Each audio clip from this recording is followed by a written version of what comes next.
Good morning, everyone, and welcome. We'll get started in just a second.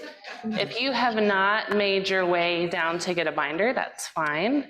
We can slowly work ourselves through this. This is designed as a slow start to this conversation. My name is Elizabeth Henry-McKeever, and I have the great privilege of serving this community as priest in charge. And I'd like to open us with a prayer from Evening Prayer. This is one of my favorites. The Lord be with you. Let us pray. Lord Jesus Christ, by your death, you took away the sting of death. Grant to us, your servants, so to follow in faith where you have led the way, that we may at length fall asleep peacefully in you and wake up in your likeness, for your tender mercy's sake. Amen. Amen. Well, I am delighted might be a strange choice of words, but I am delighted to have you all here for this conversation I'm calling Toward a Holy Death. Today, I'm going to give just a little bit of orientation to both the series and the materials that have been put together. Zoom folks, some of y'all came by and picked up your binders. If not, I will get them to you, and I will also show, I'll send everyone a link to electronic copies of everything that's in your binder. So if you want to print extra copies or if you want to share with someone, that is totally fine. The reason that I wanted to put together this series first is, believe it or not, the Book of Common Prayer tells me to. This is on page 445 of the prayer book in the section, oddly enough, of a thanksgiving for a new child. So this is the liturgy we would do the first day or immediately after a baby comes to church. And the rubrics say, the minister of the congregation is directed to instruct the people from time to time about the duty of Christian parents to make prudent provision for the well-being of their families, and of all persons to make wills while they are in good health, arranging for the disposal of their temporal goods, not neglecting, if they are able to leave bequests for religious and charitable uses. Now, I am not doing this because I want you to leave a bequest to St. Michael's Episcopal Church. Let me make that very clear. Your money is a tool that you can use to express your values, and Laura will talk a little bit more about how we do that, but that is far from my primary interest. The main thing is because I believe we are all headed toward death, and I think that it is a holier and more peaceful process when we can be honest about that, and when we can have conversations based in love to enable our loved ones to be able to accompany us through death. I called this series Toward a Holy Death because sometimes I think when you ask people, what kind of death do you want? They say, I want a peaceful death or I want a painless death. And that is hopefully the goal for everyone. But no matter what happens, no matter how you leave this earth, I promise you it will be holy. Because in that moment, I believe that you are being carried by an everlasting love and you are being received by an everlasting love. And I think part of our job is to be honest about that and to prepare while we can so that process can be as least stressful as possible, both to ourselves and to those that we leave behind. So I believe having these conversations is an act of love, much in the same way that marriage vows are an act of love. I think talking about death is also an act of love. The third reason that I was inspired, or I guess called to put together this series at this time, and I share this with Veronique's permission, is because of Molly Ryan's death in December. Some of you have heard me talk about that. Molly was a lifelong teacher and educator. After she retired, she continued tutoring and teaching English. And in Molly's death, I learned what a gift it was that she was unbelievably clear with Veronique about what she wanted and how she wanted to die. It did not make Molly's death any easier, but it made it less stressful, and it helped Veronique have the information that she needed to be able to make decisions in a stressful moment with an understanding that she was doing exactly what Molly wanted. So I would like to dedicate this series to Molly's memory because I think it's a gift that she is giving us, even in her death, that we can just take the moment to have those conversations as an act of love. Today, we're going to talk a little bit about some of the medical decisions that you might want to make. We also have Laura Johnson here with us. She is going to speak in the second half about some of the legal preparations you want to make. We are a hybrid gathering today, so we have about half of the people, a little more than half, are in this room, and about half of the people are on Zoom. We will be sharing some videos and slides. I'll dim the lights, but you might want to move around to be able to see that screen easily, and if you're at home, you'll be able to see it very well. The people on the far side, which is what we call the Zoom side, won't be able to hear you unless you speak into a microphone. So this microphone is here for you to be able to ask your questions in a way that, everyone can hear. On the far side, your sound is being piped into here just like on a Sunday morning. Let's see if okay, the second thing, we are going to take a break halfway through. And then just to continue to orient you on the series, I told Bill when he came by, I'm a lifelong Arkansan and I have not yet learned to check the Razorback schedule before scheduling things, so I apologize. If you need to leave early to go to the game, I will not judge you. And then next week is the Daughters of the King meeting, which I didn't have on my radar. But next week we'll talk about the theological and some of the financial and organizational aspects of preparing for death. And then we'll skip a week for you to kind of catch up on whatever it is that you want to get out of this series.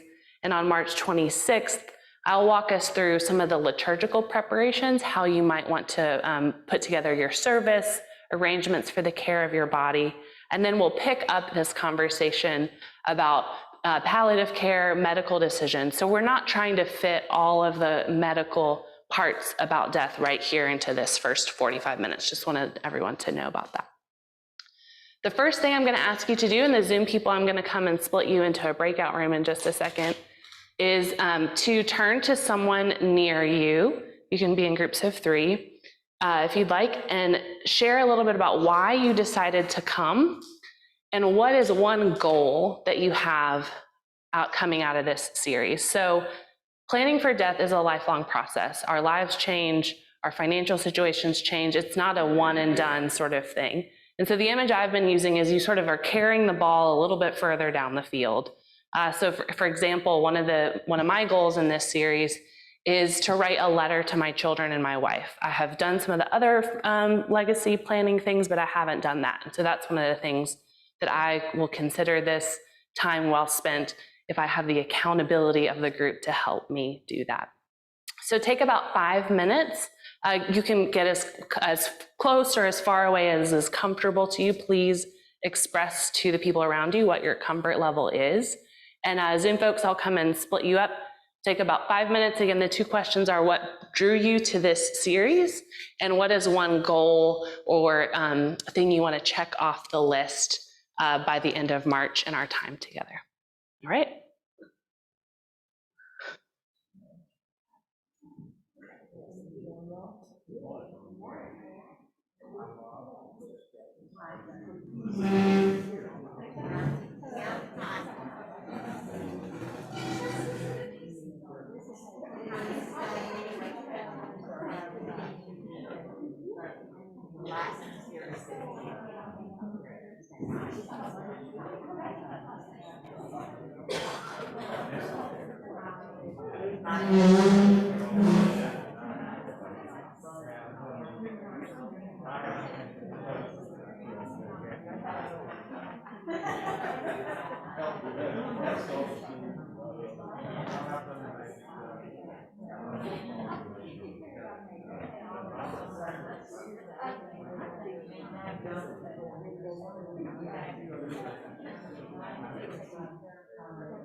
Take about a minute or so to wrap up your conversations.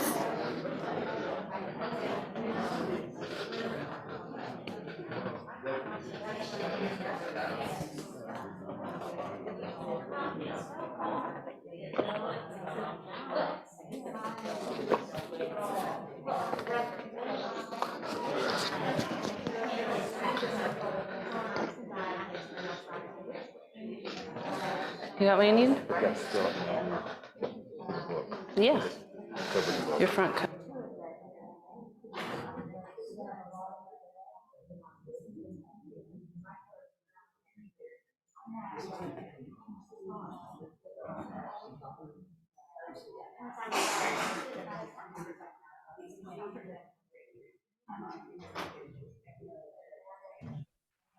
I want to hear yours.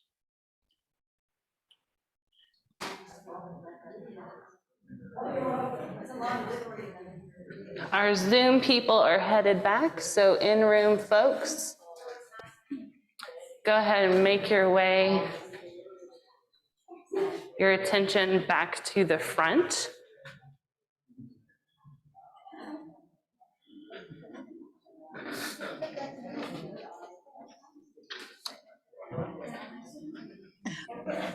Press.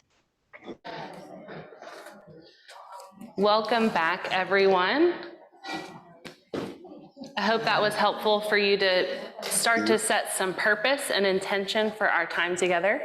The next thing I'm going to do is just walk through the binder of resources that are available to you. Folks on the far side, I think this will make sense to you when you see it. So I just ask your patience, and when you can go back and watch the recording when you have your binder in front of you. But it's important for you to know that handouts are one of my love languages. And so this binder is an expression of my love for you. It might be a little much, but that's okay. I meant it in good love. So the first thing you'll find in your binder is everything I'm calling the binder is in blue. You can divide this up. I did not put labels on any of the tabs because it doesn't make sense for this binder to be organized in the way that works for me. It makes sense for this binder to be organized in the way that works for you. So in the back pocket, you'll find blank labels that you can use to create whatever categories you want. Louise Logue has also very helpfully put together some categories you might want to use as your labels, and that's in the back pocket. If your binder is missing anything, that is definitely on me. There's extras, don't worry. It will all be okay. We'll get you everything that you need. So this blue binder pages, it's about 30 pages. There are some blank pages at the back for you to take notes. And it's roughly divided into a few different sections. How to use this binder, what I ask or what I suggest is to you fill it out in pencil, revisit it every year, every couple years, and just see what's changed. You don't have to do that. Again, all of this is optional for you to do in whatever way is helpful to you. The medical section will work through, the next section is actually how to contact my loved ones. The point of this binder is to give information to the people who need it when they need it. So if you fill out this binder and do not tell anyone in your life that it exists or where to find it, it is not very helpful. If you fill out this binder and the only place you have told anyone that you want to be an organ donor, and this is in your bank deposit box that doesn't open until 8 a.m. Monday, it's not going to be very helpful. So this is all just documentation of what hopefully is conversations you've had with people who are important in your life and a way for you to get organized around it. The medical section, Harold's going to walk us through some of those choices in a little bit. The legal section, Laura's going to walk us through.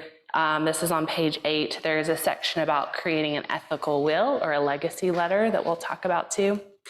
And then the next few sections are liturgical, planning your funeral. Some of those pages would be helpful for me to have back, but you don't have to worry about what that is. If you want me to keep things on file, just bring your binder and I'll make the copies that I need when I need it, or at the end of this series. And then there's just some organizational pages at the back, things that would be helpful for writing your obituary, where your computer passwords are stored, who you want to take care of your pets, just some of the things that you might want to be thinking about that might not be on your radar. Going to the next tab, these yellow pages here are the bare minimum legal documents from the state of Arkansas for your healthcare decisions. So this is the appointment of your healthcare agent. If you leave this series with nothing else than appointing your healthcare agent, the person you want to make decisions for you and you cannot speak for yourself, and if you have a conversation with that person about what you want, that is going to set you up very, very well for success. So if you want to do the bare minimum, fill out these yellow pieces of paper. If you're like, Elizabeth, I have no idea what that means, and I have no idea what I want. Well, if you keep going, this green page called the Arkansas Advanced Care Directive, I used colors to try to communicate, so it'd be easy for us to make sure we're talking about the same thing. I really like this document because it not just focuses on what you want, but why you want it. A lot of times, if you're in a hospital setting, if you're in the midst of a health crisis, the information is changing and your healthcare agent cannot exactly make sure A, B, or C are followed. But if you have said, for example, as long as I can watch football, I do not care what happens. If you can prop me up in a bed and turn on the TV, I will be happy. Then your agent can say, okay, this procedure sounds risky. Worst case scenario, could they be in a bed and watch TV? And the physician can say, yes, or probably not. Or you could say, I don't care what happens. As long as I can eat chocolate ice cream, I will be happy. And they can say, do you think they'll be able to eat or drink? And they'll say, that is not going to be, we're past that point. then that gives your healthcare agent some important information. So these pages help you walk through not just what you want, but why you might want it and what is important to you. And so that's why I've included it. So if you just want to do the bare minimum, do the yellow pages, the legal forms from the state of Arkansas. If you want some help thinking through that, then the green pages are your ticket. The following things are handouts for future sessions, so I'm not going to go through that right now, but that's just to orient you a little bit to what's in the binder. Go home, read it over. If you have questions, if you notice mistakes, let me know, and we will move forward with that. The final thing before I turn it over to our video and Harold is, if you are one of those people thinking, gosh, my kid will not have this conversation with me, or I'm happy to have this conversation, but I really wish my mother-in-law would have this conversation. On this page, and it'll be in the resource too, on this table, there's a little document called your conversation starter guide that really helps you think through, what am I gonna say? When do I wanna say it? For example, if you're talking about an elderly parent who won't have this conversation with you, one of the questions you can ask is, what does a good day look like for you? That way you're not saying, let's sit down and talk about your death, but you're getting a sense of what's important to that person, what are the activities they enjoy. So if you feel like you need a little bit of help having this conversation with someone, I would point you to this conversation starter guide. I'm gonna show this video. It's a 5-minute video that kind of introduces us to all of this, and then turn it over to Harold. The video and the audio will be slightly off because of Zoom. If that drives you crazy and you're in the room, just close your eyes. It should not be an issue for the people on Zoom, but give me a second just to get it pulled up. And this is a 5-minute TED Talk by a non-expert that I found to be just a really helpful introduction to this topic.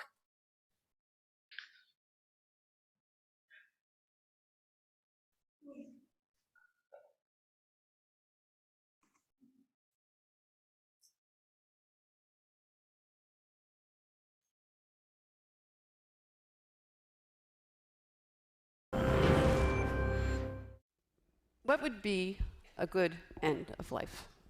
And I'm talking about the very end.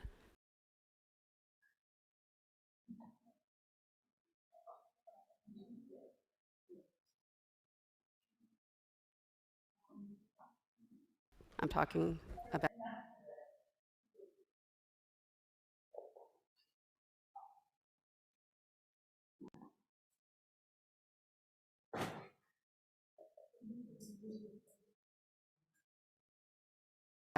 dying.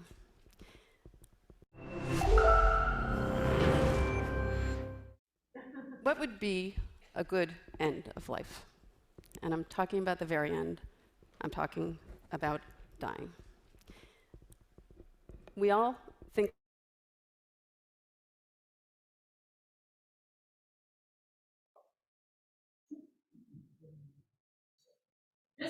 We're not going to watch this video. I tested it this morning and it worked fine. This is my favorite part about Zoom, but I'll send you a link and you can watch it. It's about 5 minutes. And I'm going to just summarize the video. If Harold's around, he can fill me in on what I missed. But what I loved about this is the woman speaking is not an expert. She has a sample size of 2. She had helped 2 of her close friends die in the way that they wanted. She teaches reading to kindergartners. So she's like, I'm not an expert. She said, you need to have a plan. She said, I want to die at home is not a plan. Most people die in the hospital. She said, if saying, oh, when I get to that point, just shoot me is also not a plan. That's illegal. So she emphasizes the importance of having some conversations, deciding who your advocates are gonna be, and figuring out what matters to you at the end of life. Her 2 friends were ranchers in California. They kept the bare minimum of livestock, but all of the rest of their land was a wildlife preserve. And so they were able to find a nonprofit to take over the land, and that was what really mattered the most to them. Harold, the video is not working, so I'm just summarizing what's in the video.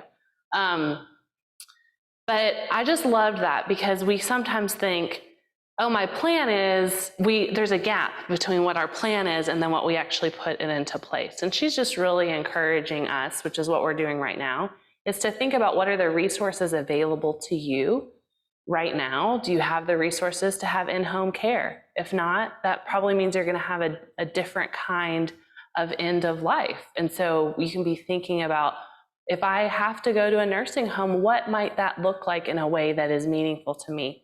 Are there particular practices? Are there scents? Is there art that I would want to take with me? So just thinking through what it might look like when you get to the point where you can no longer care for yourself. I'll send that out. You can watch it and see what I left out.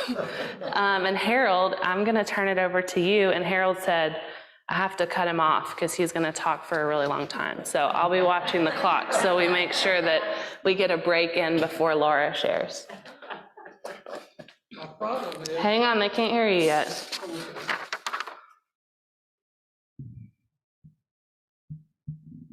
There you go. My problem is that I have practiced medicine for so long. I have so many stories about death and dying that I have lived through.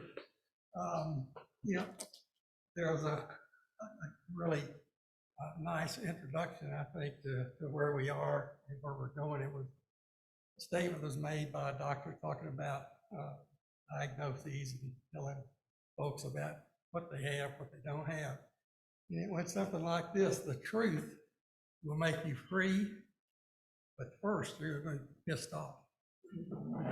When you first have a disease, disorder, cancer, heart disease, and you first learn about it, you're not really happy about where you are. So there's been an evolution. I've kind of gone through an evolution through my practice. When in the late 1950s, when okay.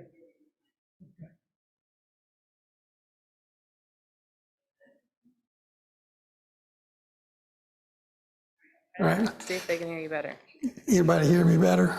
Okay, all right. When I first started practicing medicine in 1958 or so, a long time ago, in a galaxy far, far away, one of the things that we had to do as primary care physicians or family physicians was to go to homes and pronounce people dead, because somebody had to sign the death certificate. And usually that was whoever the family doctor was, primary care doctor was. And I always thought it kind of silly for me to go out and say, I pronounce you dead, sort of thing. But we had to do that. So we were not only following people through their last days at that time, but we were really instrumental in the death process as far as that was concerned. There were a few nursing homes, not many, and not anything like what we see in nursing homes today. Most of the people in nursing homes were in these old homes down around Gaines Street, those big old homes that had 5, 6, 8 bedrooms in them. And there'd be 4 or 5 patients in each bedroom. And usually there was just a house mother or house father who were taking care of all these people. And so that was the nursing home at the time. Then the nursing homes came around, and that became and still is a humongous business that's being carried on. So, and then intensive care started up. And we went through regular hospitalization into intensive care. And in the United States these days, about 1 in 10 patients who die will die in an intensive care situation. In Florida, it's something like 5 out of 10. So intensive care is not the ideal place that you want to end your life. That's for sure. And you have choices that you can make so that doesn't happen.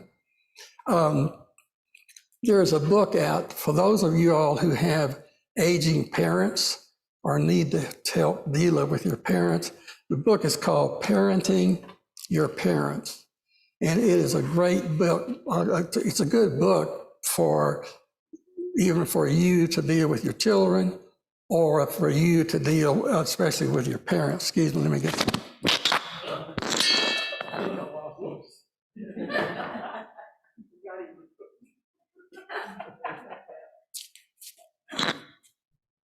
I'm gonna turn this off so I don't have to do it.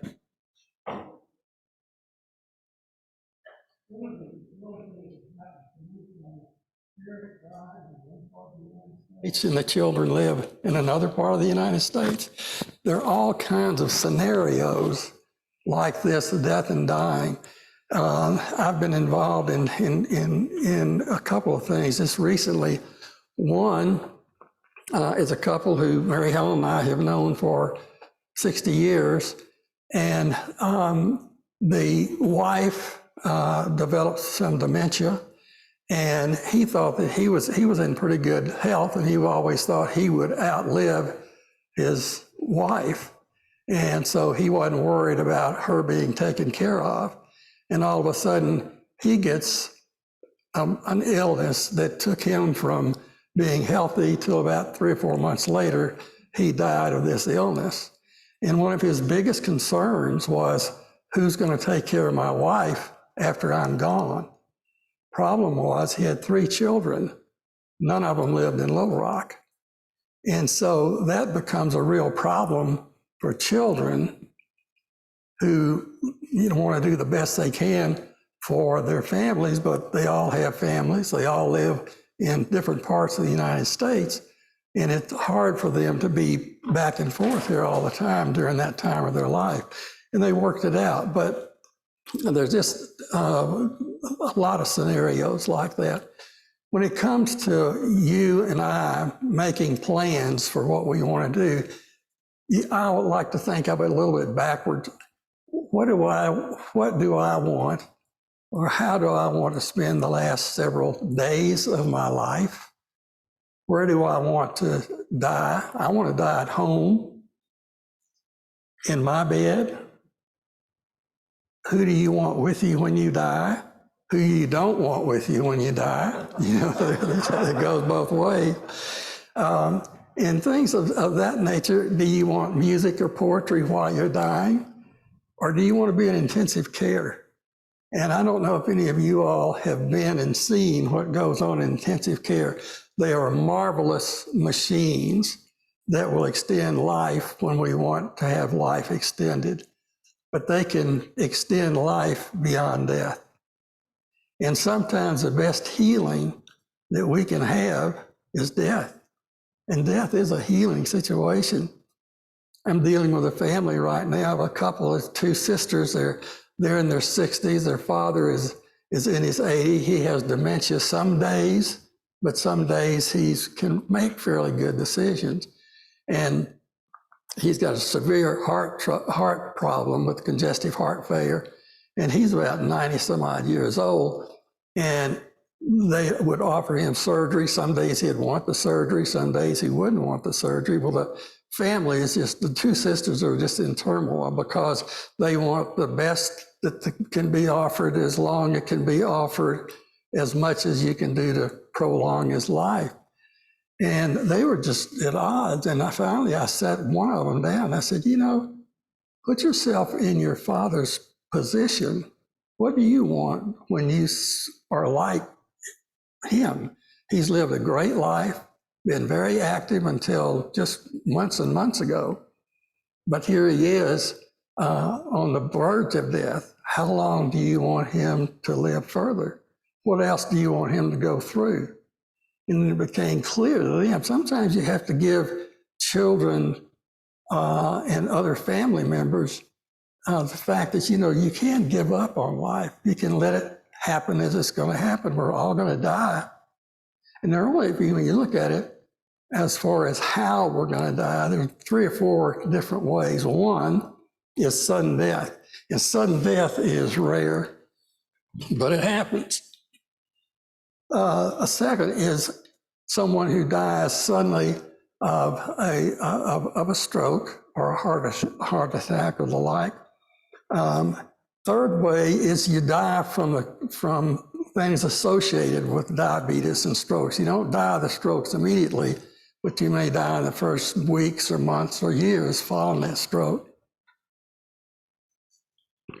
But the most common way that we die, especially if we make it to age 70, 75, is frailty and weakness. We don't die from a specific thing, we just kind of wear out. And that's what happens in the last year or so in most of our lives. So you can kind of pick and choose. You sure don't want a sudden death, and you don't want a death that's prolonged because of an illness. But there are two things that you can do. One is to execute a living will. And a living will has to do with the medical aspects of your death. What do you want done? How do you want it done? How long do you want it done? A living will only comes into effect when you're going to be in a coma and you are out and you have made these decisions. Do I want CPR? Do I want a blood transfusion? Do I want a kidney transplant? Do I want dialysis? Do I want a breathing machine? These are the sorts of things that you decide that you do want or you don't want. And again, you're going to be out. So you're not going to be able to tell the doctors or nurses or anybody who's working in hospice care what you like. This is the importance of filling out a living will and letting it be known exactly what you want the last days of your life. I'm always tickled. One of the hardest things I had to deal with personally for years is when some children live outside of Little Rock or outside of the state, someone's in a dying state, and so the family begins to get organized and come in. And one sister or one brother comes in, and the first thing they'll do is point out everything that you're doing wrong. Why didn't you do this? Why didn't you do that? And they have no idea exactly what all has been done, what tests have been done, how the care has been carried out. It's amazing what they can pick out that has not been done or what they don't like about how their loved one is being cared for. My first one? Yeah. Okay. Well, anyway, that is one thing to do, and the other one is a durable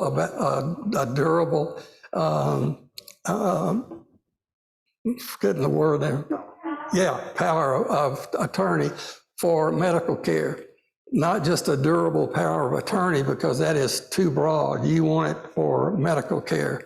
Otherwise, if you make it too broad, somebody's family member can take it and run with it and tell them what'll happen. But it has to do with the durable power of attorney to make decisions about life and death at the time that you're in a coma or you're out or you have no way to tell folks what you really want. And that has got to be carried out. The last thing, learn about hospice care. Hospice care is another one of these things that's come along through my lifetime. I wish hospice care had been there for a long time. It is marvelous, and it takes a lot of stress off the families who are dealing with these life. Anybody got a question or so, or burning questions in my last minute? Yes. Parenting your parents. Can you repeat the question? Okay, the question was, what was the name of the book? It was Parenting Your Parents. So, all right. Thank you, Harold.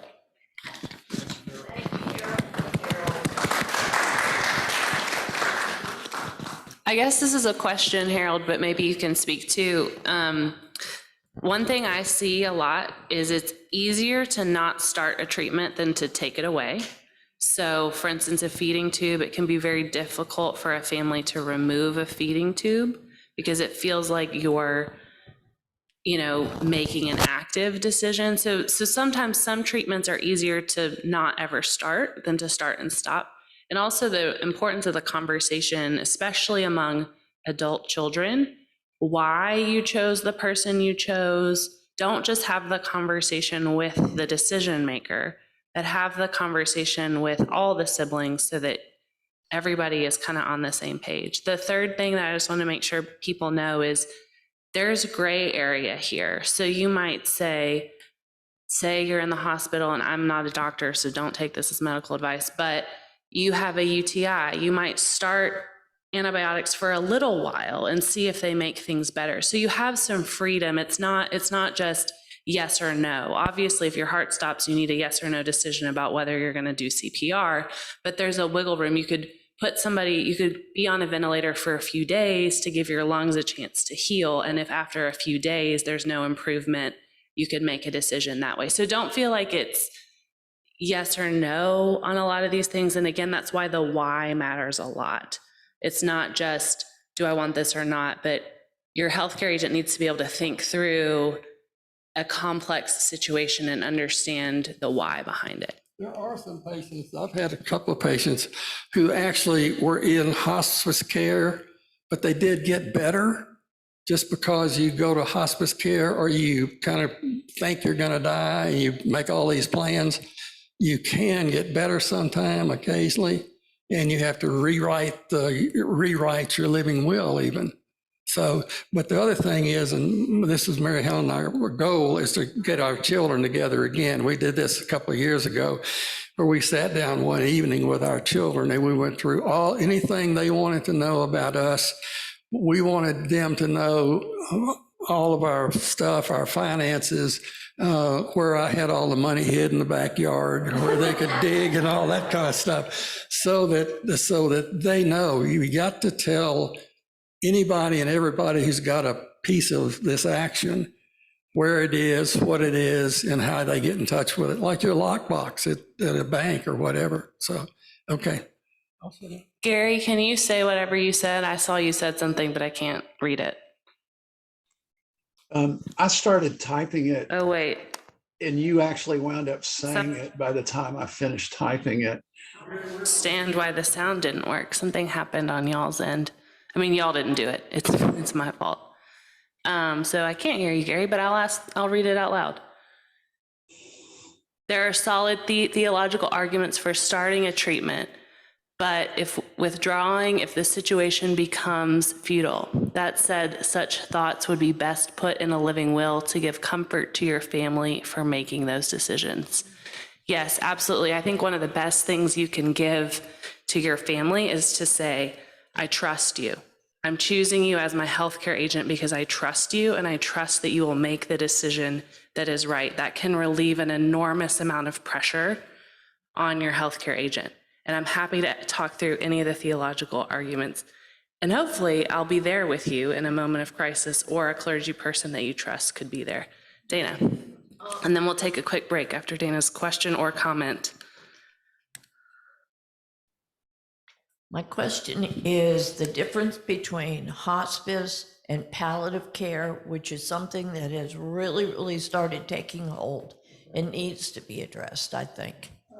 Palliative care, hospice uses palliative care. Palliative care is just being sure that someone it's comfort care.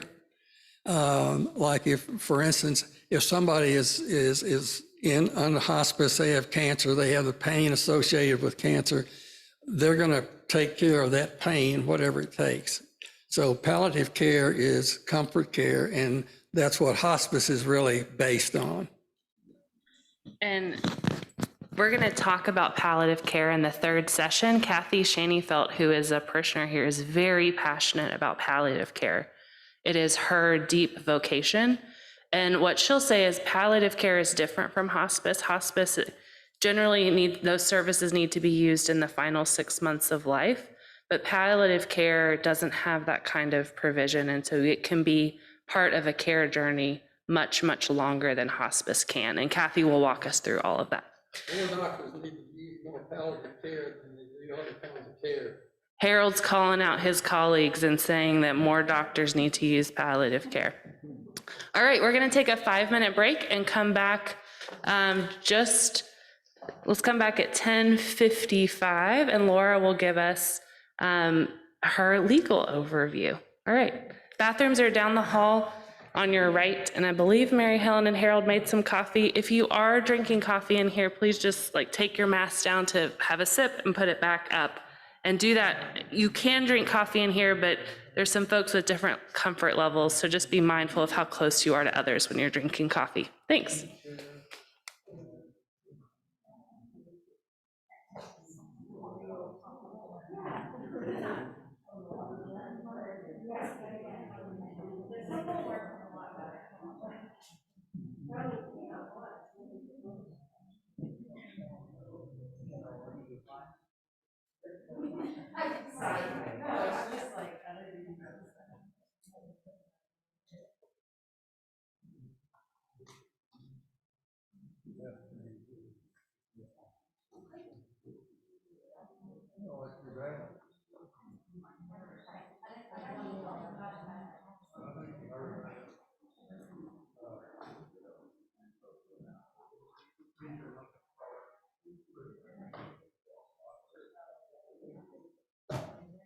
Test, test. Yep, and you can take your mask off when you're Okay.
Is there anybody on the far side who can say something so I can see? Testing 1, 2, 3. Microphone testing 1, 2, 3. Okay, Glenn, I can't hear you. Thank you.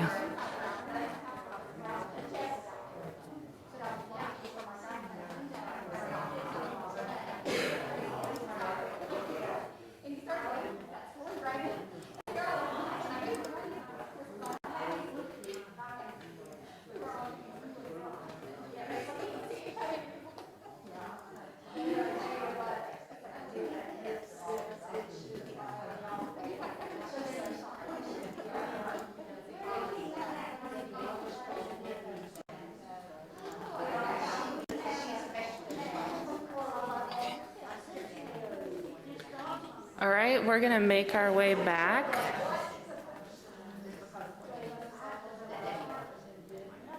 Far side folks, I do not know what happened. Veronique, I like your thought about the camera changing, but that is not it. So far side folks, you can use the chat box and I will be monitoring the chat box while trying to fix the sound. I wanted to take a moment to introduce Laura Johnson. She can also introduce herself, but she, besides all of her wonderful professional accomplishments, is also Denise's neighbor. So it's a small world of connection. And Laura, take it away.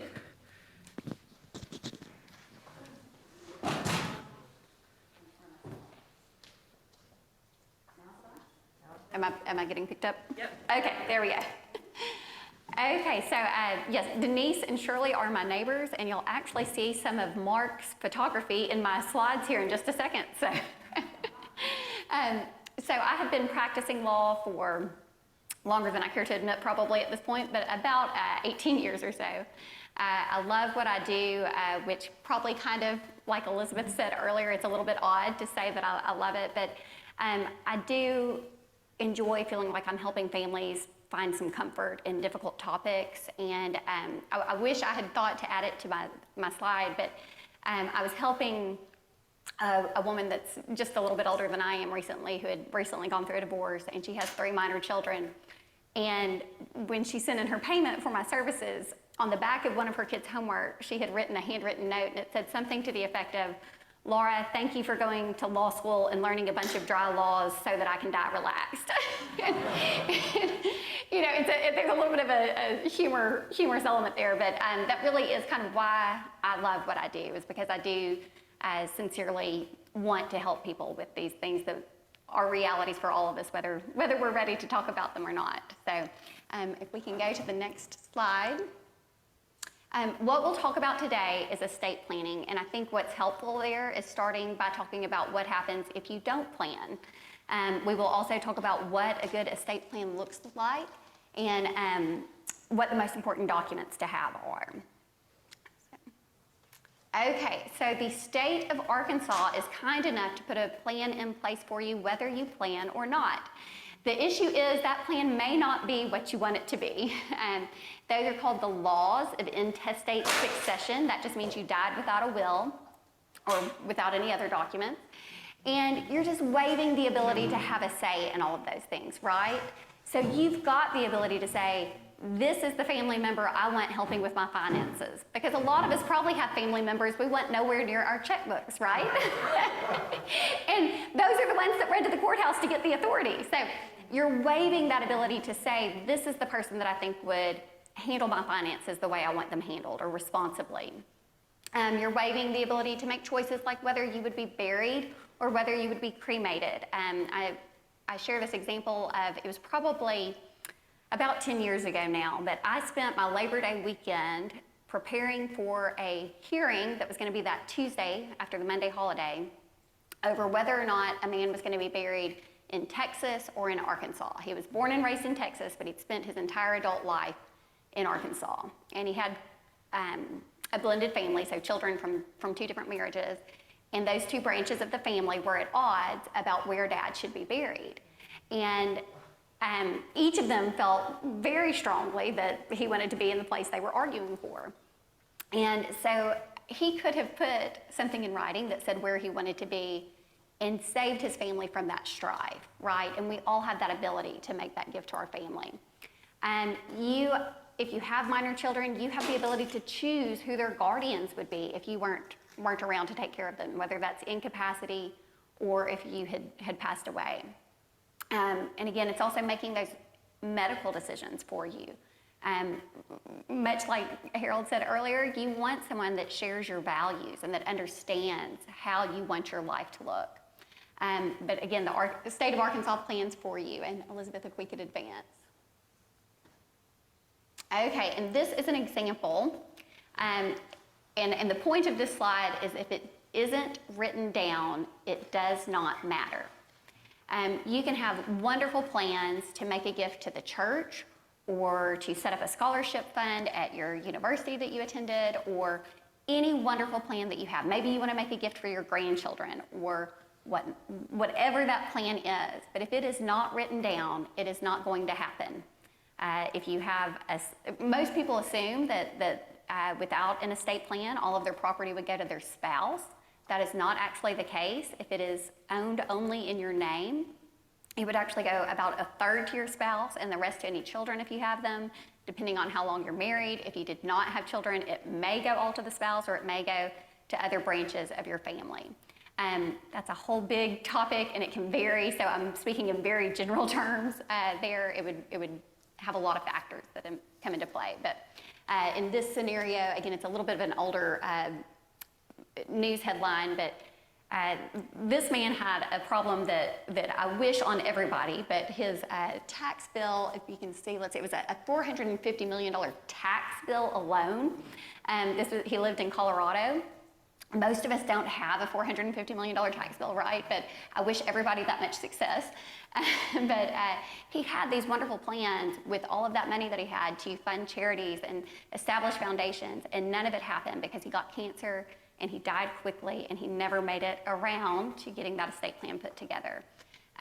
Again, most of us don't have that kind of estate tax concern like he did, but just as a little point of interest, the state of Colorado basically did not have to charge income tax on its residents the year following his death because there was such a huge surplus. Anyway, just a side point. Okay. There's also biblical support for putting an estate plan in place. And it's the example of Isaac and Jacob and Esau. And I'm sure you guys are familiar with the story of Jacob stealing the blessing from Esau when Isaac was very frail. And essentially, the lesson we can take from that is if Isaac had bestowed that blessing on Esau while he still had the capacity to understand who was with him, where he could not be tricked easily by an animal skin, he would have had things the way he wanted them, right? Of course, that would have given us a whole different biblical history, I guess, but but I would love to take credit for having come up with this, but if we'll advance to the next slide, I actually stole this example from Billy Graham. And so another book suggestion is this book by Billy Graham. It was originally recommended to me by a nurse who kind of specializes in going in and helping those families whose children live across the country and not nearby. And she kind of goes in and she's those boots on the ground that you need locally, able to attend appointments and relay the information when the family is not able to do that. And she recommended this book to me many years ago, and I have found it to be a wonderful resource also to help families as they go through that conversation. But in the book, Billy Graham talks about what a great gift it is to your family to put these plans in place. So again, I can't take credit for recognizing that analogy with Jacob and Esau. Okay, thank you. Okay, so what is an estate plan? It is going to allow me to control my property while I'm alive and well. If I become incapacitated, it is going to make sure that I am cared for as well as anybody that's dependent on me. And it's going to give what I have to who I want, when I want, and the way that I want. And we'll kind of talk about those pieces a little bit more. But there's a lot to that in terms of how we give things to people, right? And it would also minimize the impact of court costs, taxes, any kind of fee that might not be necessary, right? And we'll go to the next slide. Okay, there are a lot of common estate planning mechanisms that people use that may not be necessarily what I do in a law office. So a lot of times people will add a child to their property. So if it's a bank account, maybe mom adds her adult child as an owner on that bank account. Or if it's a piece of real estate, it's common for them to add a child to that. Or of course it could be a child out adding a sibling or any family member or person that they trust. You can also designate a beneficiary. We think of this primarily with like life insurance or with your retirement plans, whether it's a 401k or a Roth IRA or whatever kind of plan it may be. But you write in with that company that manages it or owns it, who you want to receive that benefit on your death. And then the last one, which is what I would do, would be signing a will or a revocable living trust. And each of those have pros and cons, right? So with owning property jointly, there can be a lot of unintended consequences. So let's say that my mom has added me as an owner on her bank account. If I get a wild hair and decide to go to Vegas and spend all of the money at the casinos, she can't really do anything about it because she made me an owner of that account and it is mine now and I can do what I want with it. That's generally not the case, but it does certainly come into play, and I've certainly heard some horror stories. Most of the time, if people are putting that family member on there, that's not the has happened.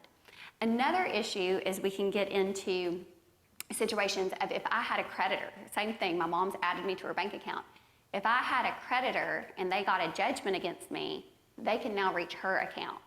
Or like if she'd added me to her home and I had that, they'd be able to reach her home because it's not my homestead. It doesn't have homestead protection against my creditors.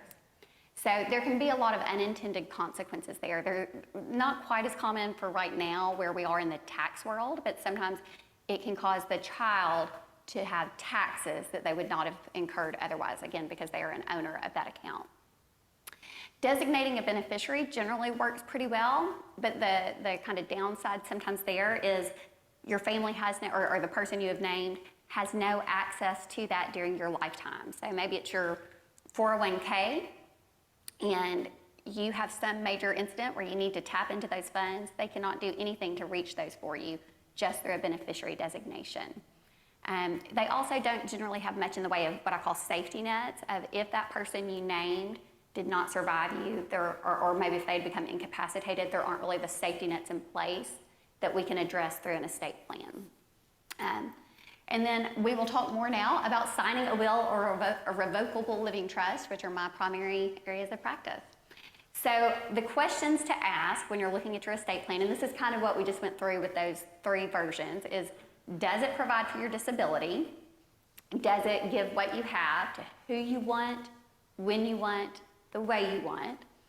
And does it avoid probate? Now, I will tell you that a lot of people may compare probate to a 4-letter word. I don't view it that harshly, but I will tell you I have never had clients get through the probate process and say, let's go do that again. They are not eager to repeat the probate process.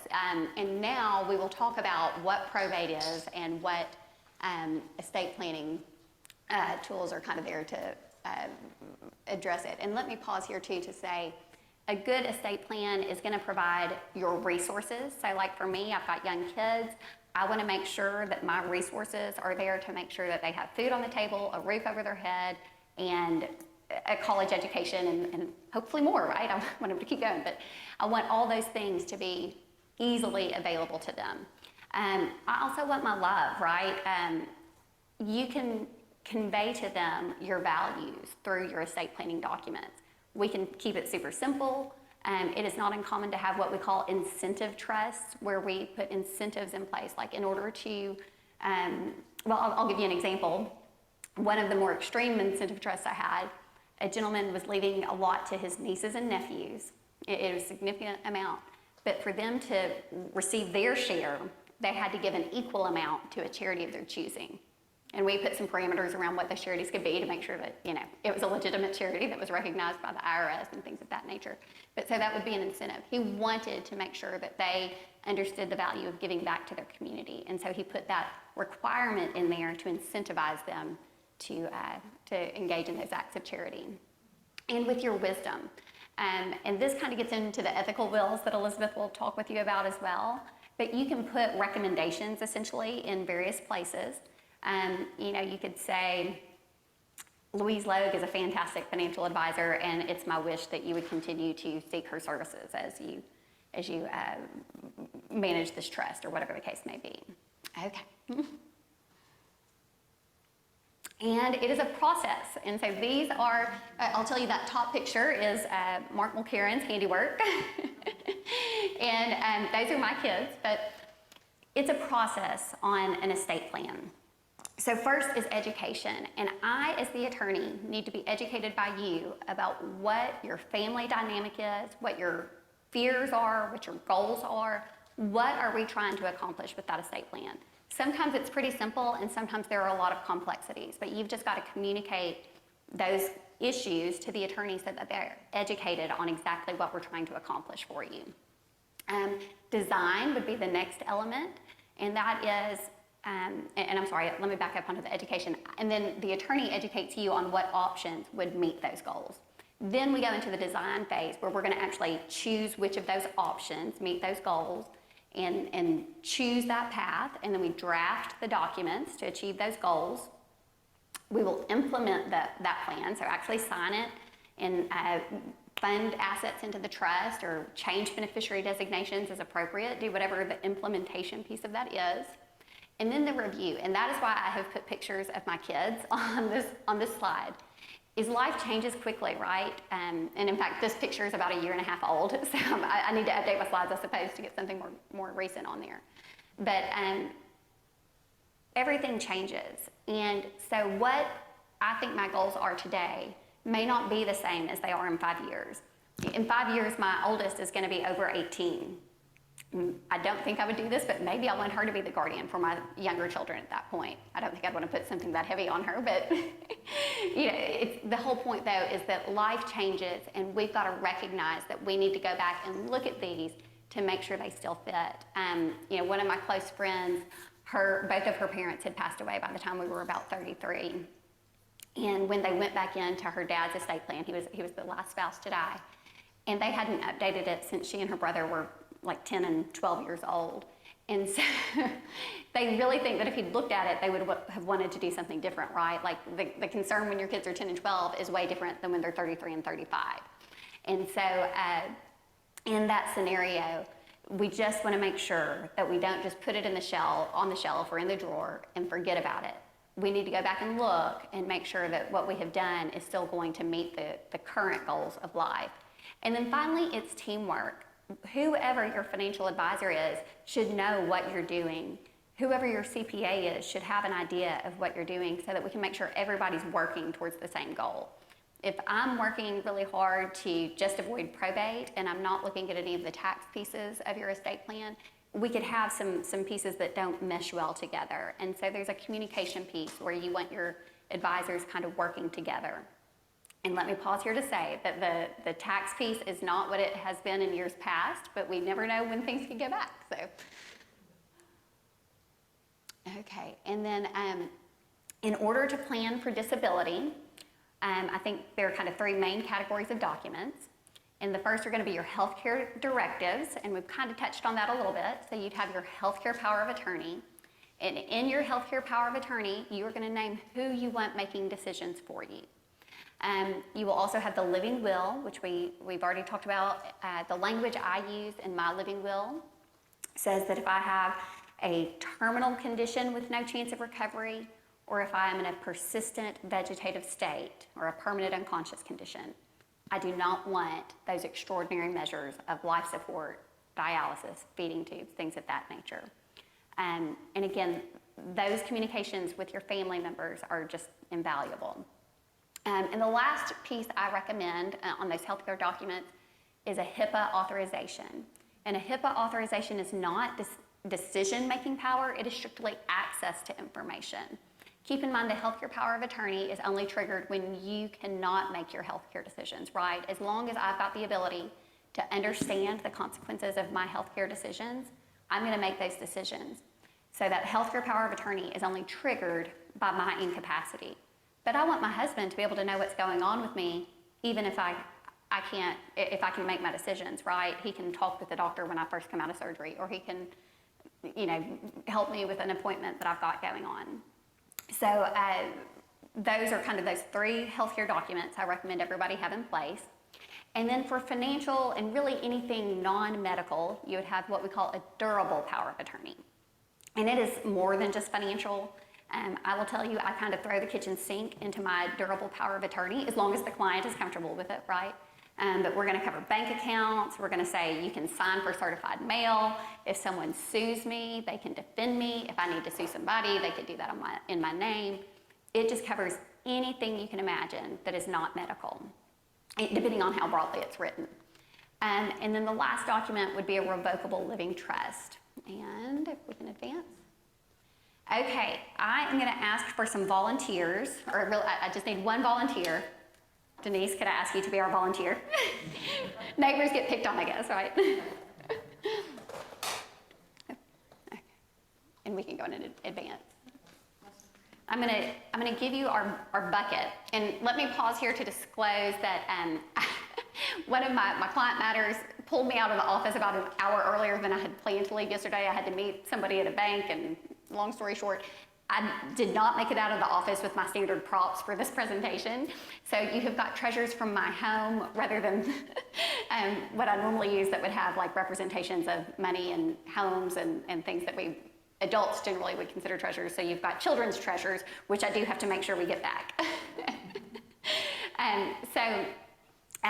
The first thing we're going to talk about is the traditional probate process. And so that is what you would go through if you had a will. Probate is the legal process where we recognize a will as valid and then administer the terms of it under what Arkansas law says we have to do. And so in this scenario, we're going to pretend that I have died and named Denise as my personal representative or executor.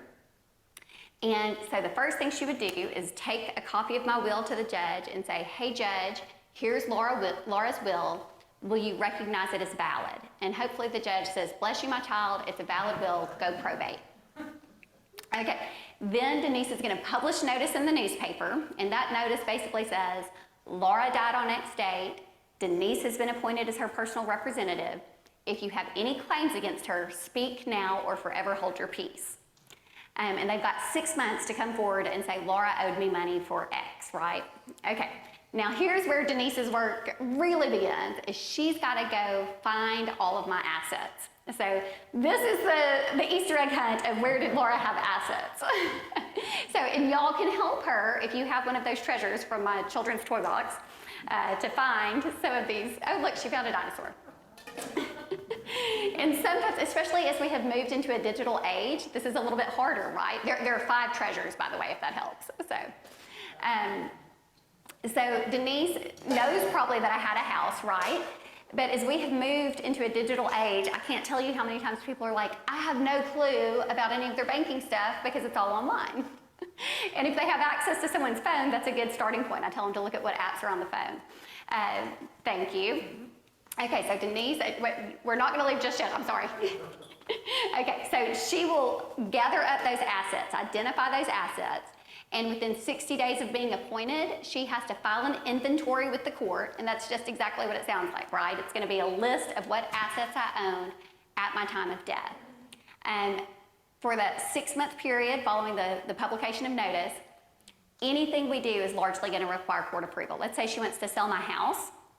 Even though I could write it into my will that she could sell my house without court approval, I will tell you that the title companies say, no, we want court authorization because they're scared, right? So she's gonna have to ask the court for approval to be able to sell my house. And when we get to the end of the 6 months, she's gonna prepare an accounting, and it's gonna say, okay, court, we paid all of these expenses, and here's what's left over. And then she's gonna file a petition that says, now can we distribute it out to Laura's kids or whatever I have written in my documents. And in a best case scenario, I will tell you that takes about 9 months. Because remember, we've got that mandatory 6-month waiting period. And so most people aren't in my office for several weeks after someone dies. They're just, it takes time to get through the emotional piece, right, and then move to kind of the business piece of death. And I'm a little bit concerned when people are in there too fast, frankly. But in any event, it just takes a little bit of time. And then, you know, we're sending stuff off to the court and we're waiting for the judge to sign off on it. Sometimes we have to have hearings. And another piece I didn't mention is all of that court proceeding is public record, right? So we publish notice in the newspaper, and everything that we file is part of the public record. And so like in Pulaski County, it is just a matter of time before all 75 counties in Arkansas have it online, but you can just sit at home in your pajamas and type in Pulaski County Circuit Clerk and look at someone's inventory, see what creditor claims came in, all of those things. That may or may not bother you. I just like to make sure that people are aware of that fact. Okay, so now let's talk about what it looks like if I had a trust instead. So if I had a trust, let me take all of my things out. I like to think of a trust as a bucket. And normally I would have a little basket, but instead you've got my strawberry shortcake tin that I had as a little girl that my children don't play with. And so with a trust, we create it, right? So I write up terms that tell us what this bucket does. What we're largely talking about today is a revocable living trust. I am creating this trust, and during my lifetime, as long as I've got capacity, I control this trust. So I can take my favorite dinosaur and title it in the name of the trust. I can decide I don't like red dinosaurs and make it a green triceratops, which is my son's favorite, which is why it's not here. But I have complete control. I put things in, I take things out. I decide that I'm going to invest in gold bullion instead of the stock market or whatever, right? And I retitle all of my assets during my lifetime in the name of the trust. And if at the time of my death, I have titled everything in the name of the trust, I will not have to go through probate. And so if I become incapacitated or I pass away, the reins, the control over that trust just go to Denise, right? So it's already titled in the trust, and she just signs a certificate that says, I'm the successor trustee. And that's presented to the banks or whoever we're dealing with. On my death, it's kind of like we've got a spigot at the bottom, and she is able to, she'll still make sure my creditors are paid, right? But we don't publish notice in the newspaper. We don't get approval from the court. And she can begin paying expenses for like my kids as soon as she has that authority granted from the bank. No court involvement. Which one's easier? We like just being handed the bucket, right? Instead of having to kind of hunt things down and get them moved to a new account and then get authority from the court. Okay, thank you so much for being my volunteer, my conscripted volunteer. Okay, so there is not an exact time frame that I would say we could predict on a trust administration. There is a 90-day period, so we provide a notice to the beneficiaries, and they have 90 days to contest the validity of the trust after they get that notice. But so what I tell people is if everybody will waive that 90 days, in theory, you could wrap everything up before that 90 days are over. If they don't waive it, for whatever reason, if you've got kind of a difficult beneficiary, as soon as that 90 days hits, we can begin pushing things out of the trust. Again, no exact timeline. Sometimes we're trying to get transactions wrapped up before we begin pushing things out, sell property, or whatever the case may be. But much faster, much easier. So these are kind of what I view as some of the benefits of a living trust. They plan for your disability. Again, it would take care of me during my incapacity as well. It provides for your loved ones. It provides your instructions, right? Like, so you can say, for several clients I've written in, cremate my ashes and then take a family vacation to California and spread them off the coast, or whatever they want, right? Everybody wants something different. But we tell them that, and we might set aside an amount of money to send their family on that trip. We address any fears. You know, there are a lot of fears that come into play sometimes as we're thinking about how our children or our loved ones will be cared for when we're gone. It can reflect your values, like I mentioned with those incentive trusts. It can avoid probate. Again, the big thing is that we have retitled everything in the name of the bucket. And it's valid in all 50 states. So we know that if you think you might move to Florida or California or Oregon or wherever, it's going to be valid. And it's also private and confidential. And this is just an illustration. Jackie Kennedy Onassis died with a will rather than a trust. I I shouldn't know what she did with her stuff, but I can go on the internet and just Google a copy of her will up, right? So we know that my eyes aren't doing so good, but like we can see that she gave like her bust of,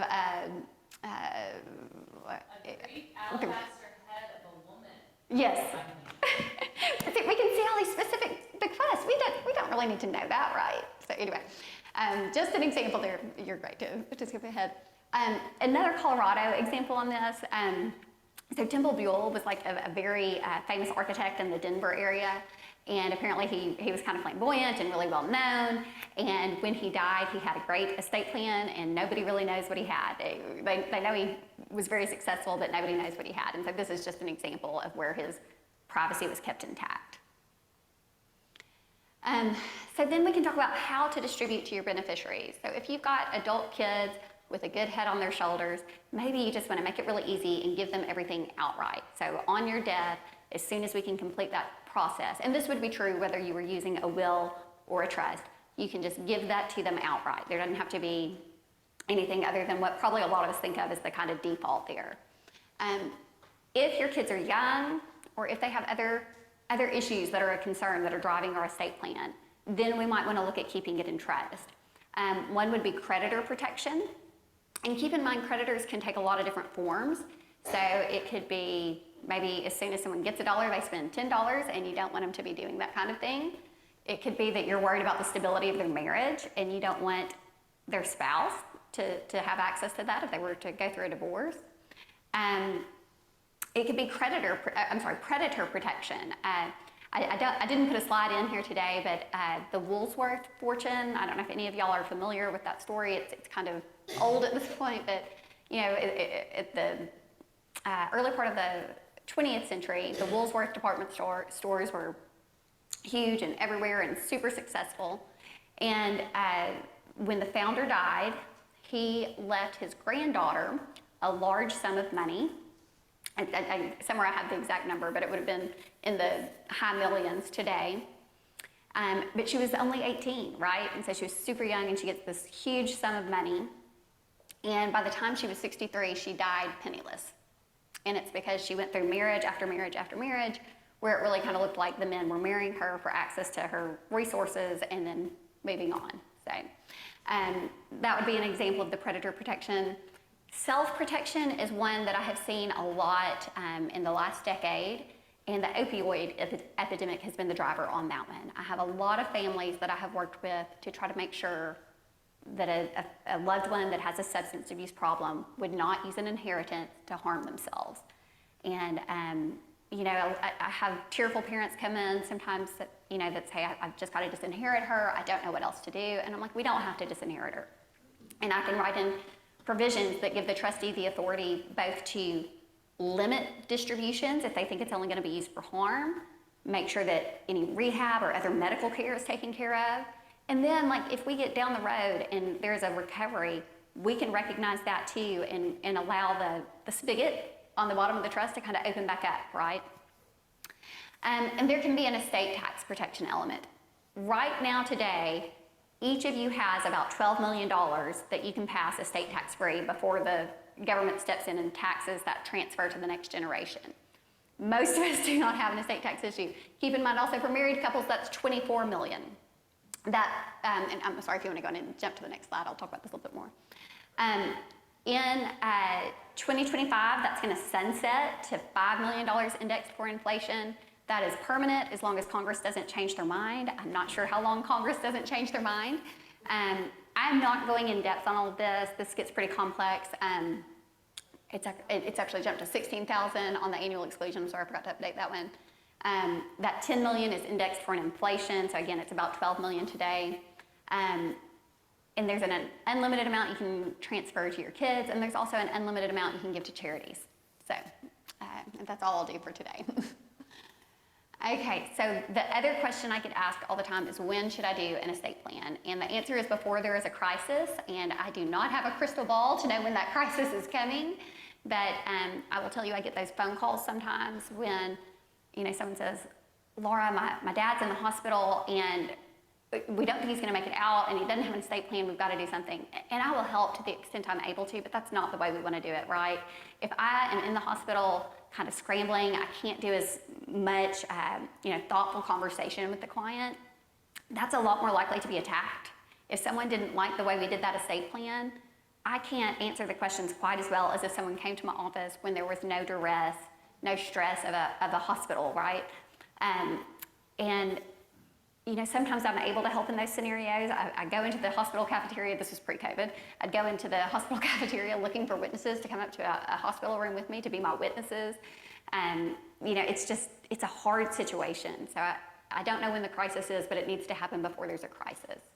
And then remember that on your incompetency, permanent disability, you lose the ability to say what you want to happen on any of this. So, again, it's a team approach. Consult with your financial advisor, consult with your tax advisor, on those tax implications. I wish everybody in the room an estate tax issue today.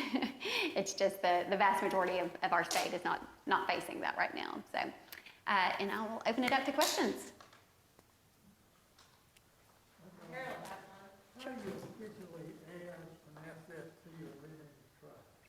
Okay, so the question was, how do you add an asset to your living trust? And it depends on what the asset is. So if it's your home, I would prepare a deed for you that says we're transferring it from your individual name into the trust.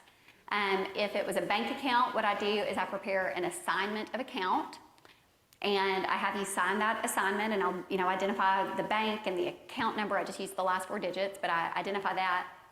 And I have you sign that, I notarize it, and then I mail it off to your bank. There's more than one way to skin the rabbit on some of these, but on that one, that's how you would do it. With, like, if it's a financial institution, like say Merrill Lynch or whoever it may be, probably they've got a form that I would help you complete. Sometimes, we can work directly with your financial advisor to make sure that those forms are completed. So it depends on the asset, but that's a good time to say, though, I do my estate plans on a flat fee basis, and I include the funding in it because I really want my clients to make sure they complete that piece of it. And so I give them a checklist of, this is the information I need you to give me so that I can help you get your trust funded. So, okay. So you can't just add at the end of your trust, you can't just list things on that you want added?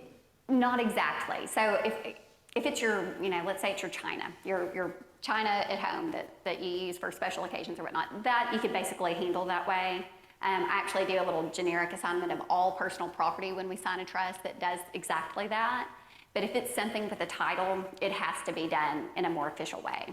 And the bank wouldn't recognize it if we just put the account. Yes, what is your opinion on doing a document deed upon death? A beneficiary deed? I like them, generally speaking, but they're not always the best fit. So I'll tell you something I do a lot of times is I'll have a beneficiary deed that says it goes into the trust on someone's death. Yeah, pardon me? So a beneficiary deed that would transfer, so it would stay in your individual name during your lifetime. And it's because if you're doing a refinance of your mortgage or something of that nature, it's easier if it's in your individual name. But I will say on your death, it transfers into your trust. And the trust has a lot of safety nets that would say, if my beneficiaries are under 18, or if they have become incapacitated, or if they don't survive me, we put all those safety nets in the trust. And that's why I prefer to do that rather than just naming individuals. So what do you recommend for adult children in order to have access if you have some amount of resources that you've accumulated? Do you give a 28-year-old, here's everything, or do you... There's no single answer. It really depends on how responsible that child is, right? So there are some 28-year-olds that are as responsible as they come. I will tell you, my husband would not have been that responsible 28-year-old. Now at 40, when I married him, he was pretty responsible. But when he was 28, I'm pretty sure I didn't know him back then, but I'm pretty sure I would not have, if I had been his mother, I wouldn't have wanted him having everything at 28. So it really depends on the person, the family dynamic, what the concerns are. But a really common scenario is that we stagger those distributions out. And what we'd say is maybe at 25, they can withdraw a fourth of what's in the trust. At 28, 30, whatever age you chose, they could withdraw another percentage until we say they can withdraw it all. Or you could keep it in trust for their entire lifetime and let the grandkids get it one day, right? Yes, ma'am. So people who have trusts have wills also, correct? Yes, absolutely. So you have what's called, I'm sorry, yes. People that have a trust also have a will. And the will is what's known as a pour-over will. And it says if any assets were left in my name on my death, move it to the trust on my death. And that, we still include, a good bit of language about how assets can be dealt with through the court system. You might inherit property or you might acquire new property, and I joke that a lot of people's round to it's are a little square and you never got around to putting the assets in the trust. And so we absolutely have that pour over will that would direct everything to the trust. And can you talk a little bit about successor trustees?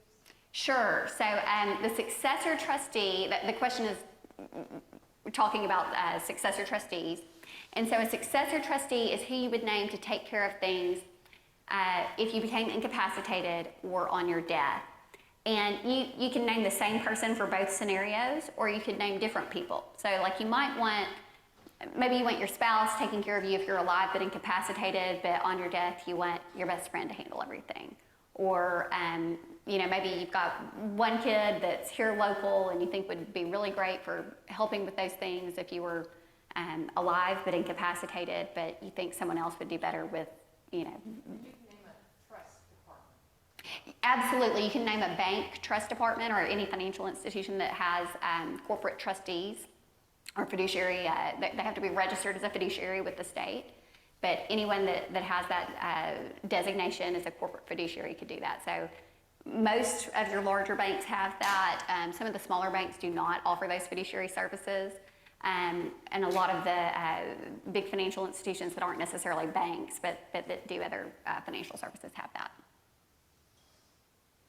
I want to be sure I understand this pour over part.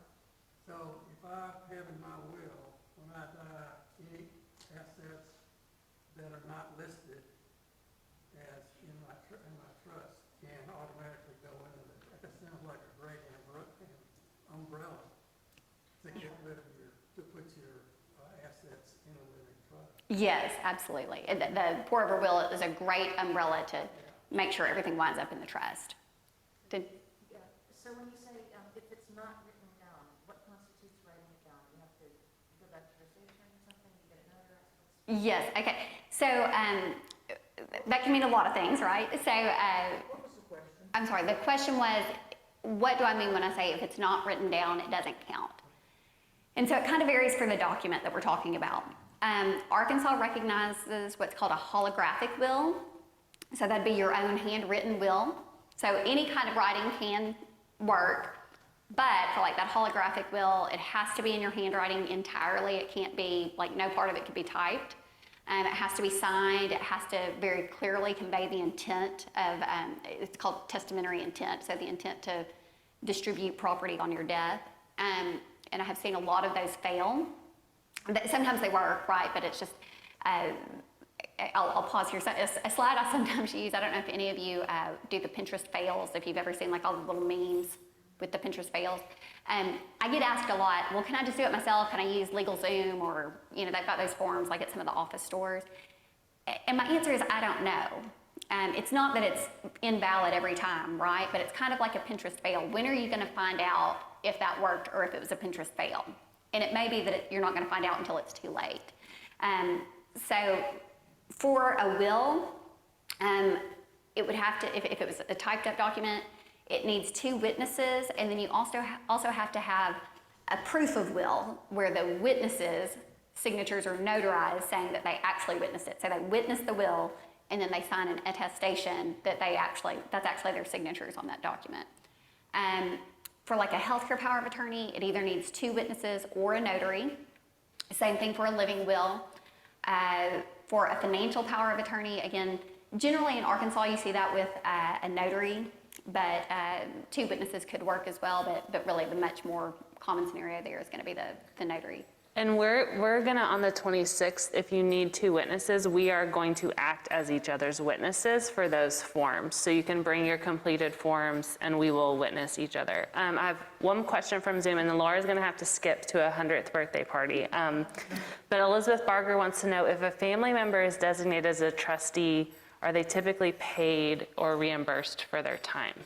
So under Arkansas law, I cannot write out the ability for any person to be compensated. Under Arkansas law, a trustee is always entitled to compensation. Now, if I was silent on it, that might be kind of, it might leave a question open. I will tell you that sometimes it's a lot of work. Sometimes it's super easy, right? Sometimes it's just signing a few forms with the bank or whatnot.